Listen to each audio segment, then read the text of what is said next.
Hi అండి, నేను మీ కుమార్ని. ఎగ్ ఫ్రైడ్ రైస్ చేశానండి. ఇలా ఒకసారి ట్రై చేయండి, చాలా బాగుంటుంది.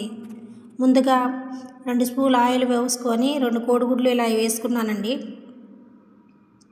ఇలా ఒక పక్క ఏగాక ఇంకో పక్క వేసుకొని మంచిగా ఏగేలాగా చేసుకొని పక్క తీసుకోవాలి.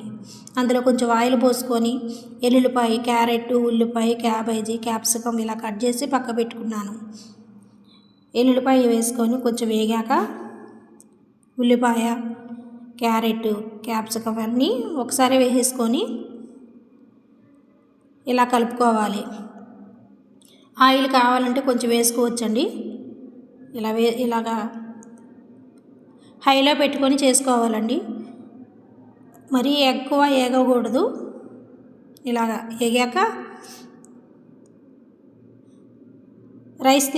బాస్మతి రైస్ తీసుకున్నానండి. రైసు ఇలా వండుకొని ఇలాగా కలుపుకోవాలండి. హైలోనే చేసుకోవాలి. రైస్ మొత్తం వేడయ్యాక ఇలా కలుపుకొని మొత్తం ఇలాగా కలపాలండి. మంచిగా వేడి మొత్తం రైస్ అంతా వేడెక్కాలి.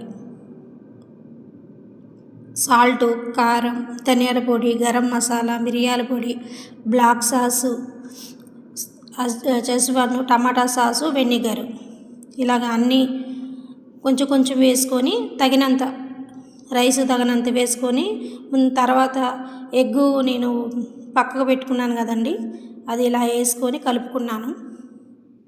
కొత్తిమీర వేసానండి. ఇంతేనండి, సింపుల్ అండి. Thank you for watch. Thank you. Please like to subscribe అండి. Thank you.